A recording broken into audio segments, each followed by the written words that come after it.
राजधानी राजरास्तार सूरत फेरंता सूरत आसीथिबा एक बस रे आज 12 जन प्रवासी ओडिया को कल्पना छकरे ओल्हे देबा परे सेमाने भुवनेश्वर बुलुथुबा नजर आसीथिले। एही परिकी एमानक मध्यरु 5 जन भुवनेश्वर चाली चाली जाजपुर और भद्रक को बाहरिथिले। अन्य मानकर पत्ता मिली नथिबा बेले घटनार तदंत हेबो बोली परिवहन मंत्री कहिसंते। हातरे प्रवासी स्टाम्प पाखरे आसबाब पत्र लॉकडाउन बेले अखोचक बंद तेणु मुंडरे गोटे चिंता जीवे कुआडे।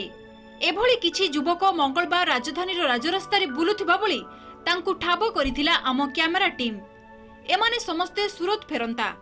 गत 3 तारिख एक बस रे एमाने ओडिशा बाहरी मंगलबार सकाळे भुवनेश्वर पहुंचीथिले। बस रे थिबा 60 जनक मध्यरु 12 जनकु कल्पना छकरे ओल्हाई देथिला बस। परे एमाने भुवनेश्वर बुलाबुली करिसंती। एपरिके 5 जन भुवनेश्वर चाली चाली सेमानंको निज जिला जाजपुर और भद्रक जीवाकू स्थिर करथिले। जाजपुर होजी हम घर हम जाजपुर जीवा चाहूछु। हमर भी छतिया रे भी करा है क्वारंटाइन टाइम रे रखिया को सेठी ट्रीटमेंट करा जाई की आ नै कि हम पंचायत ऑफिस रे छडा जाउची जे सेठी नै कि रखा जाउची।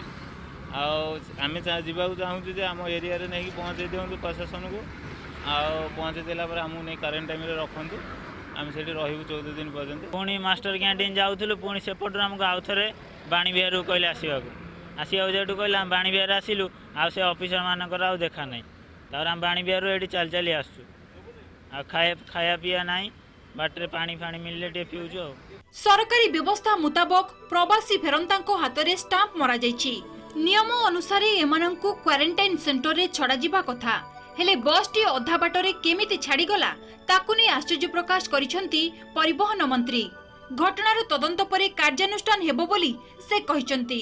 जमा छाड़िबा कथा नुहे जो पॉइंट को आनी छाड़िबा कथा पई तांकर परमिशन हेतो सेठु परमिशन छाड़िबे जिबे छाड़िबो कि आदु छाड़िबा कथा नुहे कथा हम तांको खबर रखु जे कोन पई को पते तां छाड़ले आ जदी छाड़ले सेठु नै कि छाड़ा। सरकारी नियम को बेखातिर करी बस एमानंकु बाटरे छाड़ी चली जाइथिला बेले एमाने राजधानी रे खोला बुलिबा नै विभिन्न महल रे असंतोष प्रकाश पाइछि। भुवनेश्वर वीडियो जर्नालिस्ट शशिकांत स्वाईंको सह सरोज मलिक, एमबीसी न्यूज।